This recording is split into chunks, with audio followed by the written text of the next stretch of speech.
வணக்கம். வேந்தரின் கண்ணுறங்கும் வேளை இரவு செய்திகளுக்காக ஷமினா. முதலில் தலைப்புச் செய்திகள். பாகிஸ்தான் பகுதியில் இருந்த தீவிரவாத முகாம்கள் மீது தாக்குதல், இந்திய ராணுவம் அதிரடி நடவடிக்கை.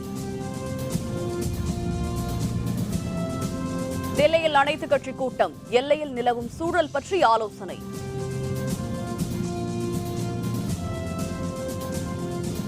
காவிரி விவகாரத்தில் நீதிமன்றத்திற்கு வெளியே தீர்வு காண முடியவில்லை, மத்திய அமைச்சர் உமா பாரதி பேட்டி. காவிரி மேலாண்மை வாரியம் அமைக்கும் பணிகள் தொடக்கம், மத்திய நீர்வளத்துறை செயலர் சசிசேகர் தகவல். இந்திய எல்லைக்கோட்டை ஒட்டியுள்ள பாகிஸ்தான் பகுதியில் இந்தியாவுக்குள் ஊடுருவ தயாராக இருந்த பாகிஸ்தான் முகாம்களின் மீது நேற்று இரவு இந்திய ராணுவம் அதிரடி தாக்குதல் நடத்தியுள்ளது. இந்த தாக்குதலில் தீவிரவாதிகள் பலர் கொல்லப்பட்டிருக்கலாம் என கருதப்படுகிறது. இந்தியாவின் தாக்குதல் நடவடிக்கை பற்றிய தகவலை புதுதில்லியில் செய்தியாளர்களுடன் பேசிய இந்திய ராணுவ செயற்பாடுகளுக்கான தலைவர் லெப்டினன்ட் ஜெனரல் ரணவீர் சிங் அறிவித்தார். காஷ்மீர் மாநிலத்தில் பூஞ்ச் மற்றும் ஊரி ராணுவ முகாம்களின் மீது பாகிஸ்தான் ஆதரவு பயங்கரவாதிகள் அண்மையில் தாக்குதல் நடத்தினர். ஊரி தாக்குதலில் 18 ராணுவ வீரர்கள் பலியாகினர். மேலும் கடந்த ஓராண்டில் எல்லைக்கோட்டு பகுதியில் ஊடுருவ முயன்ற பயங்கரவாதிகளில் 20க்கும் அதிகமான முயற்சிகள் முறியடிக்கப்பட்டுள்ளன. ஏராளமான சாதனங்கள் பறிமுதல் செய்யப்பட்டுள்ளன. இதனிடையே வெளியுறவுத்துறை அமைச்சகம் மற்றும் பாதுகாப்புத்துறை அமைச்சகம் சார்பில் உயர் அலுவலர்கள் தில்லியில் செய்தியாளர்களை சந்தித்தனர். அப்பொழுது பேசிய இந்திய ராணுவ செயல்பாட்டுக்கான தலைவர் லெப்டினன்ட் ஜெனரல் ரணவீர் சிங், எல்லைக்கோட்டு பகுதியில் உள்ள தீவிரவாதிகள் முகாம்கள் ராணுவம் நேற்று இரவு தாக்குதல் நடத்தியதாக தெரிவித்தார். இந்திய ராணுவம் நடத்திய தாக்குதலில் முகாம்களில் பயிற்சி பெற்ற தீவிரவாதிகள் பலர் கொல்லப்பட்டிருக்கலாம் என்றும் அவர் குறிப்பிட்டார். தீவிரவாதிகளின் ஊடுருவல் முயற்சிகளை முறியடிக்கவே இந்த தாக்குதல் நடத்தப்பட்டது என்றும் இதுபோன்ற தாக்குதல்களை மேலும் தொடரும் திட்டமில்லை என்றும் அவர் தெரிவித்தார். தாக்குதல் தொடர்பாக பாகிஸ்தான் ராணுவ உயர் அலுவலர்களுக்கு தகவல் தெரிவிக்கப்பட்டுவிட்டதாகவும் தளபதி ரணவீர் சிங் கூறினார். The Indian Army conducted surgical strikes last night at these launch pads. The operations were basically focused to ensure that these terrorists do not succeed in their design of infiltration and carrying out destruction and endangering the lives of citizens of our country. During these counter-terrorist operations, significant casualties have been caused to the terrorists and those who are trying to support them. The operations aimed at neutralizing the terrorists have since ceased. We do not have any plans for further continuation of the operations. முன்னதாக பிரதமர் மோடி தலைமையில் நடைபெற்ற உயர்நிலை குழு கூட்டத்தில் பயங்கரவாத முகாம்களின் மீது தாக்குதல் நடத்தியது தொடர்பாக ஆலோசனை மேற்கொள்ளப்பட்டது. தில்லியில் நடைபெற்ற கூட்டத்தில் பாதுகாப்பு அமைச்சர் மனோகர் பாரிக்கர், முப்படை தளபதிகள் பங்கேற்றனர். பயங்கரவாத முகாம்கள் மீதான தாக்குதல் தொடர்பாக குடியரசுத் தலைவர், குடியரசு துணைத் தலைவர் ஆகியோரிடம் தகவல் தெரிவிக்கப்பட்டது. இதேபோல் காஷ்மீர் ஆளுநர், காஷ்மீர் முதல்வர் ஆகியோரிடமும் தாக்குதல் தொடர்பான தகவலும் தெரிவிக்கப்பட்டது. தில்லியில் நடைபெற்ற அனைத்துக் கட்சி கூட்டத்தில் எல்லையில் தொடரும் பதற்றம் தொடர்பாக ஆலோசனை மேற்கொள்ளப்பட்டது. மத்திய உள்துறை அமைச்சர் ராஜ்நாத் சிங் தலைமையில் நடைபெற்ற இந்த கூட்டத்தில் அனைத்துக் கட்சி பிரதிநிதிகள் பங்கேற்றனர். எல்லையில் இந்திய ராணுவம் நடத்திய தாக்குதல் தொடர்பாக ராஜ்நாத் சிங் விளக்கம் அளித்தார். நாட்டின் பாதுகாப்பு தொடர்பாகவும் இந்த கூட்டத்தில் முக்கிய ஆலோசனை நடத்தப்பட்டது. The government wanted to inform all political parties of the country the surgical operations conducted by Indian Army. Government and Army has received some intelligence reports in the recent days. Details were shared with all political party leaders by the Director General of Military Operations. कि PoK में जाकर किस तरह से हमारी forces ने, हमारी फौज ने जो ऑपरेशन किया और पीओके में जाकर जो पाकिस्तान ऑक्युपाइड कश्मीर है उसमें जाकर किस तरह से हमारी फोर्सेस ने इस बड़े कारनामे को अंजाम दिया है, इसके लिए हम सिक्योरिटी फोर्सेस को बहुत बहुत बधाई देते हैं। और टेररिज्म को खत्म करने के लिए जब कभी भी क्या डिटेल्स है, क्या नहीं, क्या हुआ, मतलब उसके बारे में कुछ नहीं you see, we please from our side I have congratulated the Indian Army for these operations. ऐसा है ना कि ये एक बड़ा सर्जिकल ऑपरेशन हुआ है, उस बाबत पूरी पार्टियों को विश्वास में लेने की सरकार ने बुलाया था। हम लोगों ने सरकार को पूरी तरह से आश्वस्त किया कि हम सब लोग साथ हैं और फौज ने बहुत सक्सेसफुल तरीके से इस ऑपरेशन को जो अंजाम दिया। இந்திய பாகிஸ்தான் எல்லைப் பகுதியான ஜம்மு காஷ்மீர் மாநிலம் வாகா பகுதியில் வழக்கமாக நடைபெறும் கொடி அணிவகுப்பை இந்தியா ரத்து செய்துள்ளது. இந்திய எல்லையை தாண்டி சென்று பாகிஸ்தானில் உள்ள பயங்கரவாத முகாம் மீது இந்திய ராணுவம் அதிரடி தாக்குதலை நேற்று இரவு நடத்தியது. காஷ்மீர் மாநிலம் ஊரி பகுதியில் இந்திய ராணுவ முகாம் மீது நடத்தப்பட்ட தாக்குதலுக்கு பதிலடியாக இந்த தாக்குதல் நடத்தப்பட்டது. இதனிடையே வாகா எல்லைப் பகுதியில் இந்திய பாகிஸ்தான் ராணுவத்தினர் செலுத்தும் கொடி மரியாதை நிகழ்ச்சியை இந்தியா இன்று ரத்து செய்துள்ளது. பஞ்சாப் மாநிலத்தில் இந்திய பாகிஸ்தான் எல்லைப் பகுதியில் உள்ள பள்ளிகளை மூட உத்தரவு பிறப்பிக்கப்பட்டுள்ளது. இந்திய பாகிஸ்தான் எல்லையில் தொடர்ந்து பதற்றம் நீடித்து வருகிறது. இதனால் எல்லைக்கோட்டு பகுதியில் அமைந்திருக்கும் கிராம மக்கள் அனைவருக்கும் அங்கிருந்து வெளியேறுமாறும் பாதுகாப்பான இடங்களில் தங்கியிருக்குமாறும் பஞ்சாப் மாநில அரசு அறிவுறுத்தியுள்ளது. பன்னாட்டு எல்லைக்கு அருகே 10 கிலோமீட்டர் தொலைவில் உள்ள கிராம மக்கள் அனைவரும் அவர்களுடைய சொந்த ஊரிலிருந்து வெளியேறுமாறும் தெரிவிக்கப்பட்டுள்ளது. இந்திய எல்லையை தாண்டி சென்று பயங்கரவாத முகாம்கள் மீது இந்திய ராணுவம் நடத்திய அதிரடி தாக்குதலை அடுத்து இந்த முன்னெச்சரிக்கை நடவடிக்கை எடுக்கப்பட்டுள்ளது.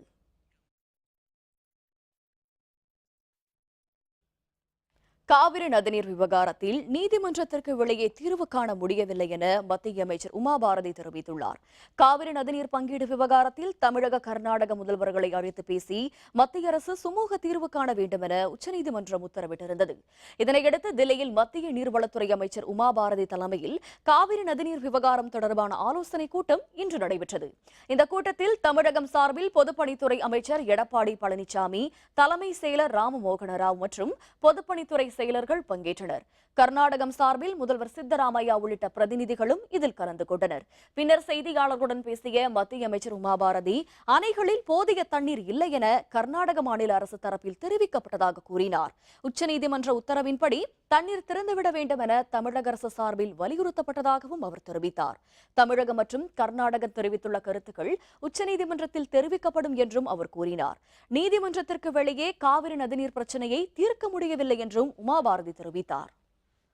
It was an opportunity for both the state to find the solution. Even they tried their best, but ultimately the solution could not be achieved because it could not be achieved outside the court. That's what I'm saying. And now things are again in the front of Honorable Supreme Court. Kaveri நதிநீர் தமிழகத்திற்கு கிடைப்பதை மத்திய அரசு உறுதி செய்ய வேண்டும் என தமிழக முதல்வர் ஜெயலலிதா சார்பில் தெரிவிக்கப்பட்டுள்ளது. காவிரி நதிநீர் பங்கீடு தொடர்பான மத்திய அரசின் ஆலோசனைக் கூட்டம் தில்லியில் இன்று நடைபெற்றது. இந்த கூட்டத்தில் தமிழக முதல்வர் சார்பில் ஒருபோக சம்பா சாகுபடிக்காவது கர்நாடக அரசு காவிரியில் தண்ணீர் திறந்துவிட வேண்டும் என்று வலியுறுத்தப்பட்டது. தமிழகத்திற்கு தண்ணீர் தர மறுப்பது உச்சநீதிமன்றத்தின் தீர்ப்பை அவமதிக்கும் செயல் என்றும் அரசியல் சாசனத்தை மீறும் செயல் எனவும் தெரிவிக்கப்பட்டது. காவிரியிலிருந்து தமிழகத்திற்கு தண்ணீர் கிடைப்பதை உறுதி செய்ய வேண்டும் என்றும் காவிரி விவகாரத்தில் கர்நாடகத்தில் சட்ட ஒழுங்கு பிரச்சினை ஏற்படுவதை அனுமதிக்க கூடாது எனவும் குறிப்பிடப்பட்டது. காவிரி மேலாண்மை வாரியத்தை அமைக்க மத்திய அரசு உடனடியாக நடவடிக்கை எடுக்க வேண்டும் என்றும் தமிழக அரசு சார்பில் எடுத்துரைக்கப்பட்டது. காவிரி மேலாண்மை வாரியம் அமைக்கும் பணிகள் தொடங்கப்பட்டுள்ளதாக மத்திய நீர்வளத்துறை செயலர் சசிசேகர் தெரிவித்துள்ளார். காவிரி நதிநீர் பங்கீடு தொடர்பான வழக்கில் 4 வாரத்துக்குள் காவிரி மேலாண்மை வாரியம் அமைக்க வேண்டும் என மத்திய அரசிற்கு உச்சநீதிமன்றம் உத்தரவிட்டிருந்தது. இதனைத் தொடர்ந்து தில்லியில் செய்தியாளர்களுடன் பேசிய மத்திய நீர்வளத்துறை செயலர் சசிசேகர், காவிரி மேலாண்மை வாரியம் அமைக்கும் பணிகள் தொடங்கப்பட்டுள்ளதாக தெரிவித்தார். உச்சநீதிமன்றம் அறிவித்தபடி 4 வாரத்துக்குள் காவிரி மேலாண்மை வாரியம் அமைக்கப்படும் என்றும் அவர் கூறினார். கர்நாடகத்தில் உள்ள அணைகளில் குடிநீர் தேவைக்கு மட்டுமே தண்ணீர் இருப்பதாக முதல்வர் சித்தராமையா தெரிவித்துள்ளார். மத்திய அமைச்சர் உமா பாரதி தலைமையில் நடைபெற்ற காவிரி நதிநீர் விவகாரம் தொடர்பான கூட்டத்தில் கர்நாடக முதல்வர் சித்தராமையா பங்கேற்றார். இதனைத் தொடர்ந்து செய்தியாளர்களுடன் பேசிய அவர், கர்நாடக அணைகளில் போதிய நீர் இருப்பு இல்லை என தெரிவித்தார். குடிநீர் தேவையை தவிர வேறு எந்த தேவைக்கும் தண்ணீர் தர முடியாத நிலைமை இருப்பதாகவும் அவர் கூறினார். கர்நாடக பேரவை தீர்மானத்தின்படியே மாநில அரசு நடவடிக்கை எடுக்கப்பட்டு வருவதாகவும் சித்தராமையா குறிப்பிட்டார். ಇವ ಪ್ರೆಸೆಂಟ್ ಸ್ಟೋರೇಜ್ ಏನಿದೆ ನಮ್ಮ ಜಲಾಶಯಗಳಲ್ಲಿ ಅದು ನಮಗೆ ಹಳ್ಳಿಗಳಿಗೆ, ಪಟ್ಟಣಗಳಿಗೆ ಮತ್ತೆ ಬೆಂಗಳೂರು ನಗರಕ್ಕೆ ಕುಡಿಯ ನೀರಿಗೆ ಮಾತ್ರ ಸಾಕಾಗ್ತದೆ. ಕುಡಿಯ ನೀರಿಗಲ್ದೇನೆ ಬೇರೆ ಯಾವುದೇ ಉದ್ದೇಶಕ್ಕೆ ನೀರು ಬಿಡಬಾರದು. ಕುಡಿಯ ನೀರು ಮಾತ್ರ ಅದನ್ನು ಬಳಸಬೇಕು. தமிழக உள்ளாட்சி தேர்தலில் நகர்மன்ற மற்றும் பேரூராட்சி வார்டு உறுப்பினர் பதவிக்கு போட்டியிடும் வேட்பாளர்களின் பட்டியலை அதிமுக வெளியிட்டுள்ளது. தமிழக உள்ளாட்சி தேர்தல் அடுத்த மாதம் 17 மற்றும் 19ஆம் தேதிகளில் 2 கட்டங்களாக நடைபெறுகிறது. 12 மாநகராட்சி உறுப்பினர் தேர்தலில் போட்டியிடும் வேட்பாளர்கள் பட்டியலை அதிமுக ஏற்கனவே வெளியிட்டது.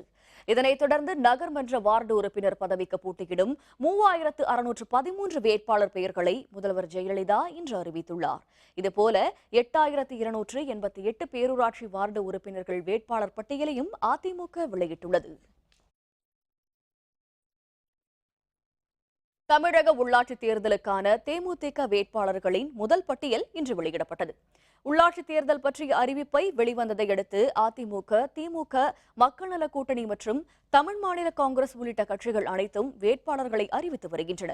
திமுக, காங்கிரஸ் மற்றும் மக்கள் நல கூட்டணி தவிர்த்து பெரும்பாலான கட்சிகள் உள்ளாட்சி தேர்தலில் தனித்து போட்டியிடுகின்றன.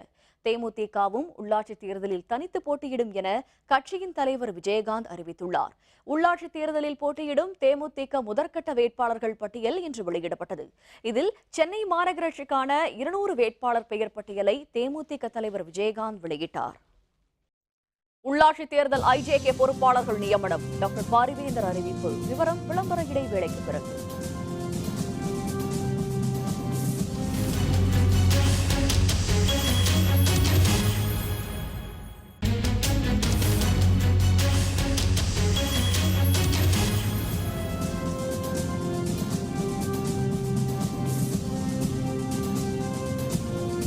செய்திகள் தொடர்கின்றன. தமிழகத்தில் உள்ளாட்சி தேர்தலுக்கான இந்திய ஜனநாயக கட்சி பொறுப்பாளர்களை கட்சியின் நிறுவனர் தலைவரான டாக்டர் பாரிவேந்தர் அறிவித்துள்ளார். இதுபற்றி அறிவிப்பொன்றை டாக்டர் பாரிவேந்தர் வெளியிட்டுள்ளார்.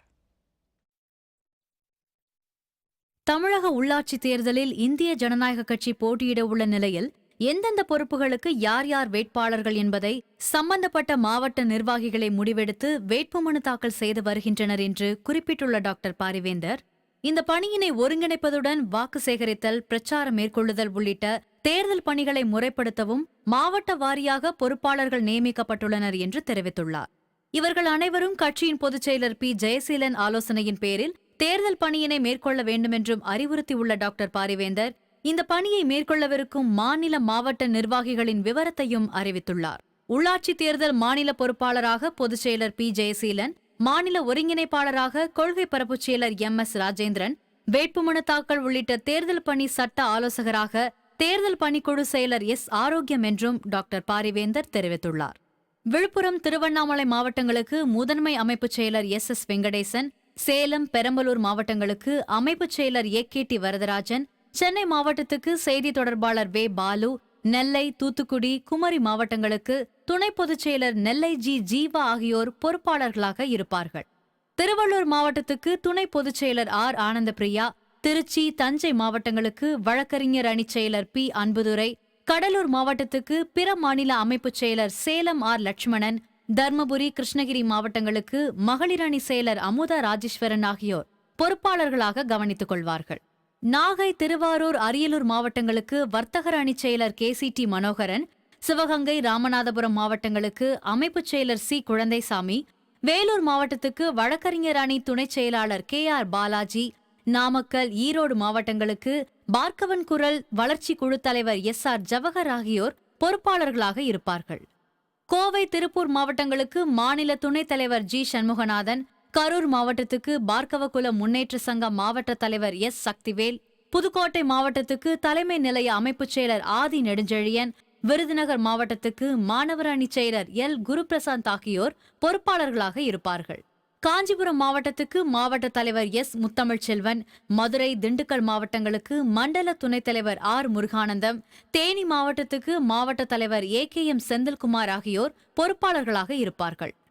உள்ளாட்சி தேர்தலில் போட்டியிடும் வேட்பாளர்கள், கட்சியின் நிர்வாகிகள் அனைவரும் அறிவிக்கப்பட்டுள்ள தேர்தல் பணி மாவட்ட பொறுப்பாளர்களுக்கு முழு ஒத்துழைப்பை அளித்து சிறப்பான முறையில் தேர்தல் பணியாற்ற வேண்டுமென்றும் டாக்டர் பாரிவேந்தர் கேட்டுக் கொண்டுள்ளார்.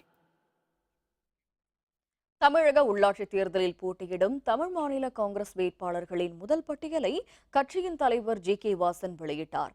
சென்னை ஆழ்வார்பேட்டையில் உள்ள தமாக அலுவலகத்தில் செய்தியாளர்களுடன் பேசிய வாசன் தனித்து போட்டியிட திட்டமிட்டுள்ளதாக தெரிவித்தார். அடுத்த 3 நாட்களில் தொடர்ந்து வேட்பாளர் பட்டியல் வெளிவரும் என கூறினார். தேர்தல் ஆணையம் நடுநிலையுடன் செயல்படும் என தான் நம்புவதாகவும் ஜே.கே. வாசன் குறிப்பிட்டார். மாநகராட்சிகளுக்கு மட்டுமே 169 வேட்பாளர்களை தமிழ் மாநில காங்கிரஸ் கட்சி அதிகாரப்பூர்வமாக அறிவிக்கிறது. நாளையிலிருந்து இன்னும் 2-3 நாட்களுக்கு தொடர்ந்து எல்லா மாவட்டங்களிலும் இயக்கத்தினுடைய வெற்றி வேட்பாளர்களுடைய பட்டியல் தொடர்ந்து அறிவிக்கப்படும். சசிகுமார் படுகொலை வழக்கில் முக்கிய ஆதாரங்கள் கிடைத்துள்ளதால் விரைவில் குற்றவாளிகள் பிடிபடுவார்கள் என்று சிபிசிஐடி காவல்துறையினர் தெரிவித்துள்ளனர். இந்த முன்னணியின் கோவை மாவட்ட செய்தி தொடர்பாளர் சசிகுமார் கடந்த 22ஆம் தேதி வெட்டி கொலை செய்யப்பட்டார். இந்த வழக்கு சிபிசிஐடிக்கு மாற்றப்பட்டதை அடுத்து கோவை மாநகர காவல் ஆணையர் அலுவலகத்தில் முக்கிய ஆலோசனை கூட்டம் நடைபெற்றது. பின்னர் செய்தியாளர்களுடன் பேசிய ஏடிஜிபி கரண் சின்ஹா இந்த கொலை வழக்கில் உள்ளூர் காவல்துறையினர் சிறப்பாக செயல்பட்டதாக தெரிவித்தார். கோயம்புத்தூரில் வெட்டிக் கொல்லப்பட்ட இந்து முன்னணி நிர்வாகி சசிகுமாரின் மனைவி தற்கொலை செய்து கொள்ள முயன்ற நிலையில் மருத்துவமனையில் அனுமதிக்கப்பட்டுள்ளார். கோயம்புத்தூர் துடியலூர் அருகே உள்ள சுப்பிரமணிய பாளையத்தைச் சேர்ந்த சசிகுமார் இந்து முன்னணி செய்தி தொடர்பாளராக இருந்தார்.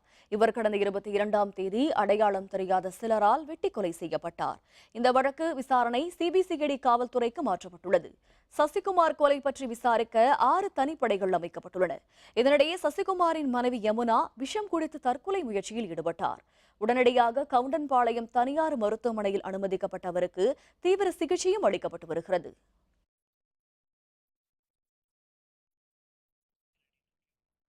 தமிழகத்தில் நடைபெற்று வரும் மணல் கடத்தல் காரணமாக அரசுக்கு ஆண்டு ஒன்றுக்கு 10,000 கோடி ரூபாய் இழப்பு ஏற்பட்டுள்ளதாக இந்திய கம்யூனிஸ்ட் கட்சியின் மூத்த தலைவர் ஆர். நல்லக்கண்ணு குறிப்பிட்டுள்ளார். கரூர் மாவட்டம் வேலாயுதபாளையம் பகுதியில் காவிரி ஆற்றில் மணல் அள்ளுவதை தடை செய்ய வலியுறுத்தி உண்ணாவிரத போராட்டம் நடைபெற்றது. இதில் அதிமுகவை தவிர அனைத்து கட்சியைச் சேர்ந்தவர்கள் மற்றும் சமூக ஆர்வலர்கள் பலர் பங்கேற்றனர். போராட்டத்தில் பங்கேற்று பேசிய இந்திய கம்யூனிஸ்ட் கட்சியின் மூத்த தலைவர் ஆர். நல்லக்கண்ணு தமிழகம் என்றால் காவிரி, இந்தியா என்றால் கங்கை என்று குறிப்பிட்டு வருகிறோம் என்று தெரிவித்தார். எதிர்வரும் சந்ததியினரை வாழ வைக்க வேண்டுமென்றால் காவிரி ஆற்றை பாதுகாக்க வேண்டும் என்றும் அவர் குறிப்பிட்டார். நேரங்காலம் இல்லாமல் மணல் அள்ளப்படுகிறது. எல்லா விதியும் மீறப்படுவதால் இங்கே விவசாயம் அடியோடு பாழ்பட்டு வருகிறது. விவசாயிகள் அனைத்து பொது மக்களும் அனைத்து கட்சியைச் சேர்ந்தவர்களும் இந்த போராட்டத்தை நடத்துகிறார்கள். ராம்குமார் உடற்கூறு ஆய்வின் பொழுது தங்கள் தரப்பு மருத்துவரை அனுமதிக்க கோரிய ராம்குமார் தந்தையின் மனுவை உச்சநீதிமன்றம் தள்ளுபடி செய்தது. சென்னை மென் பொறியாளர் சுவாதி கொலை வழக்கில் கைது செய்யப்பட்டு புழல் சிறையில் அடைக்கப்பட்டிருந்த ராம்குமார் மரணமடைந்தார். ராம்குமாரின் மரணத்தில் சந்தேகம் இருப்பதாக தெரிவித்த அவருடைய தந்தை பரமசிவம் உடற்கூறு ஆய்வின் பொழுது தங்கள் தரப்பு தனியார் மருத்துவர் ஒருவர் உடனிருக்க அனுமதி கோரி உயர்நீதிமன்றத்தில் மனு செய்தார்.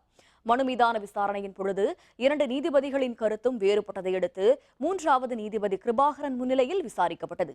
அரசு நியமித்த மருத்துவர்களோடு எய்ம்ஸ் மருத்துவரும் உடற்கூறு ஆய்வுக்குழுவில் இடம்பெற வேண்டும் என்று தெரிவித்த நீதிபதி கிருபாகரன் 27ஆம் தேதிக்குள் ஆய்வை நடத்தி முடிக்க வேண்டும் என்றும் உத்தரவிட்டார்.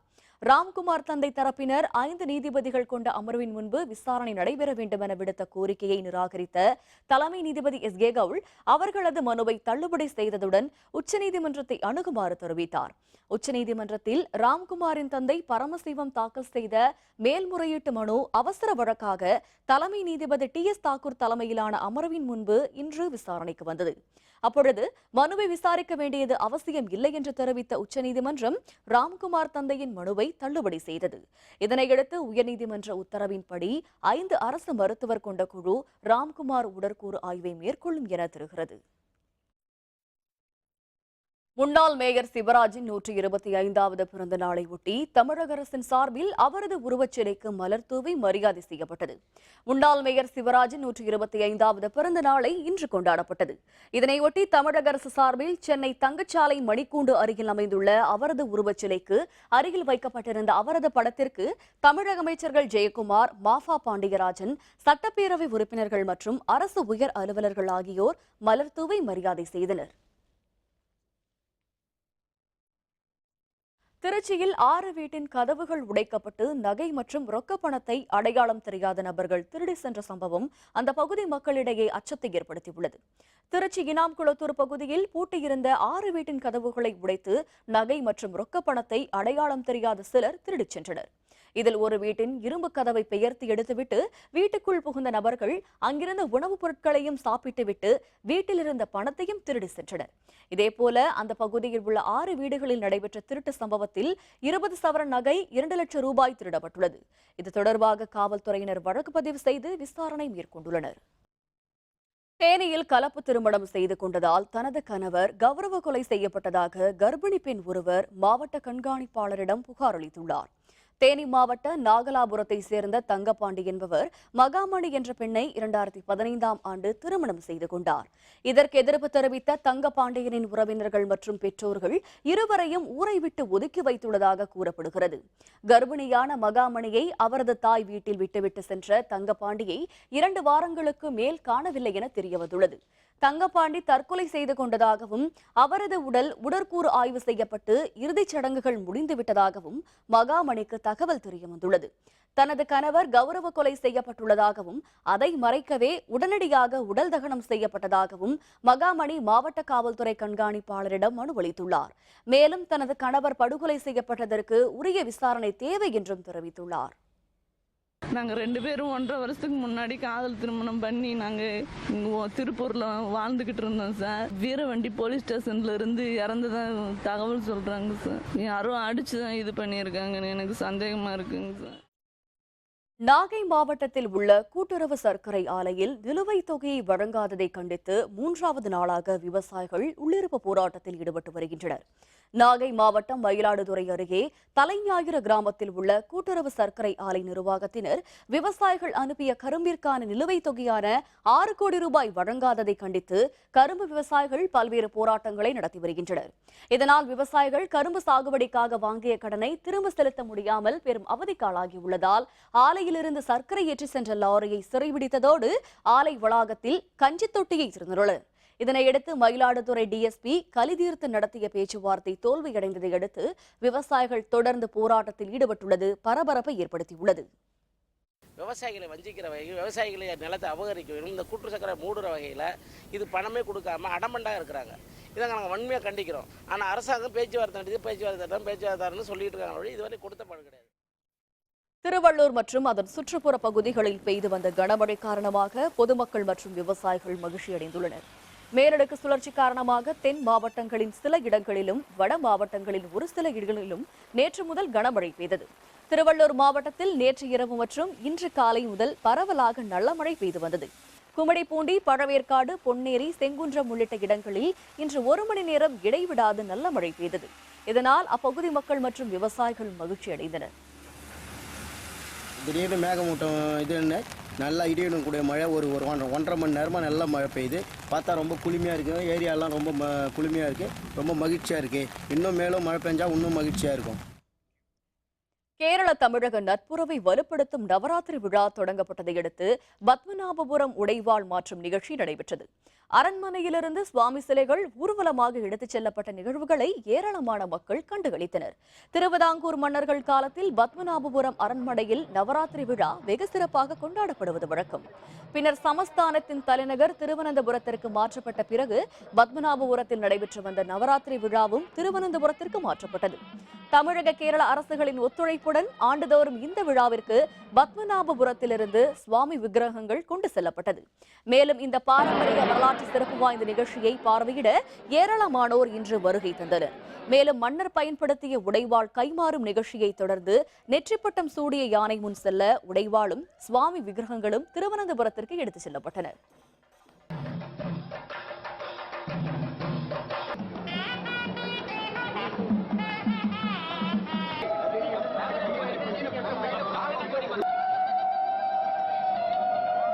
இது கேரள மக்களையும் தமிழ்நாட்டு மக்களையும் இணைக்க ஒரு பாலமாக நிகழ்ந்து கொண்டு வருகிறது. நவராத்திரி பூஜை 10 நாள் தொடங்கப்படும். இன்று புறப்படக்கூடிய தேவி சரஸ்வதி தேவி 1ஆம் தேதி பத்மநாபபுரம் பூஜைப்புறையிலேக்கு சென்றடைவார்கள். அங்கு 10 நாள் பூஜை வச்சு முடிந்துவிட்டு அங்கிருந்து திருப்பி 10 நாள் பூஜை முடிஞ்சு திருப்பி அதேபடி ஊர்வலமாக வந்து பத்மநாபபுரம் அரண்மனையில் வந்தடைவார்கள். 1609 கிலோமீட்டர் வேகத்தில் ஓடக்கூடிய அதிவிரைவு கார் பிரிட்டனில் தயாராகிறது. விவரம் விளம்பர இடைவேளைக்கு பிறகு.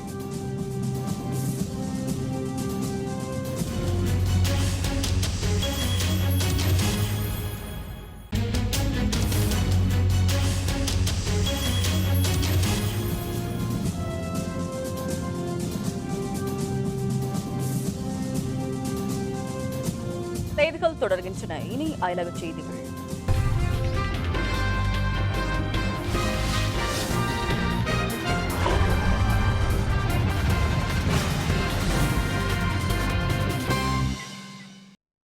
அமெரிக்காவின் தெற்கு கரோலினாவில் உள்ள ஆண்டர்சன் கவுண்டியில் உள்ள தொடக்கப் பள்ளியில் அடையாளம் தெரியாத நபர் துப்பாக்கிச்சூடு நடத்தியதில் 2 குழந்தைகள் மற்றும் ஒரு ஆசிரியை படுகாயமடைந்தார்.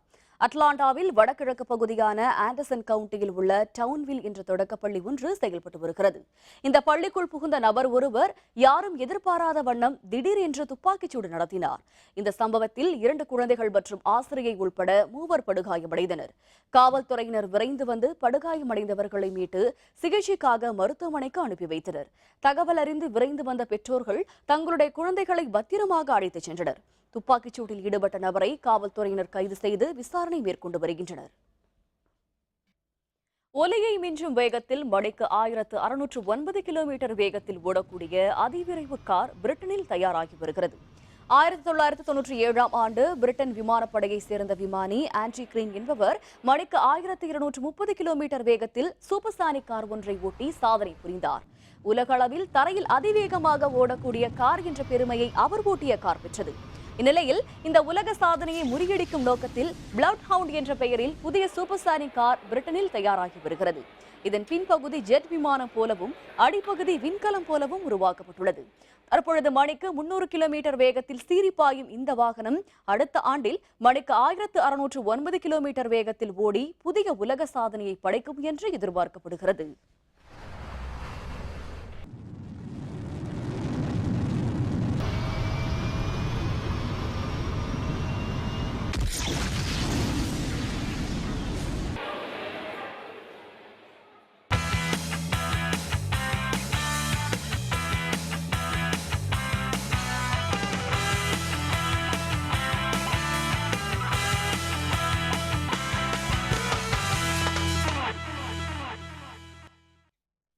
இந்தியா நியூசிலாந்து அணிகளுக்கு இடையேயான 2வது டெஸ்ட் போட்டி கொல்கத்தாவில் நாளை தொடங்குகிறது. 3 டெஸ்ட் மற்றும் 5 ஒருநாள் போட்டிகளில் பங்கேற்க நியூசிலாந்து அணி இந்தியா வந்துள்ளது. வரலாற்று முக்கியத்துவம் வாய்ந்த கான்பூரில் நடைபெறவுள்ள இந்த இந்திய அணியின் 500வது டெஸ்ட் போட்டியில் இரு அணிகளும் மோதின. இதில் 194 ரன்கள் வித்தியாசத்தில் வெற்றியை பதிவு செய்ய இந்தியா போட்டித் தொடரின் முதல் ஆட்டத்தை கைப்பற்றியது. இதனைத் தொடர்ந்து 2வது டெஸ்ட் போட்டி நாளை கொல்கத்தாவில் தொடங்குகிறது.